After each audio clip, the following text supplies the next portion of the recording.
life, you don't have time for 3+ hours of Raw, and that's why we present Raw in 3 minutes, which is pretty self-explanatory. Are you ready to chat Raw? Oh, yeah.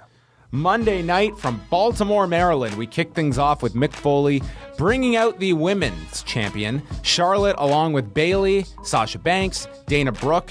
This all climaxed in a three-way match for the show to begin with, in which Sasha Banks won the three-way match in order to secure her title shot with Charlotte at Clash of Champions, but also in doing so, pinning Bayley. And I thought we were going a three-way direction with Bayley involved but instead it's going to be the singles match at the pay-per-view. We could still be getting that. They have one more week to go because the finish itself really made it look like Sasha's shoulders were also pinned. So I think they're going to do some clarification on that next week.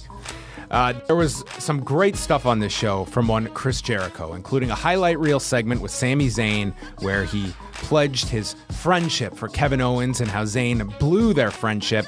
This ended up with Chris Jericho blasting him with a cell phone, which is always a great way to sell a match for a pay-per-view, as they will meet at Clash of Champions.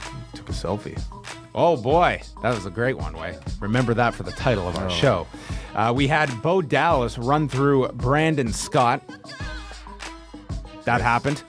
Cesaro, amazingly, is making a comeback in this Best of 7 series. It is now 3-2 after defeating Sheamus, but using the rope for leverage. So Cesaro having to get crafty. I really hope he wins the next one so we can get the culminating match at the pay-per-view. I hope it ends in 6 on Raw next week. That would be wonderful.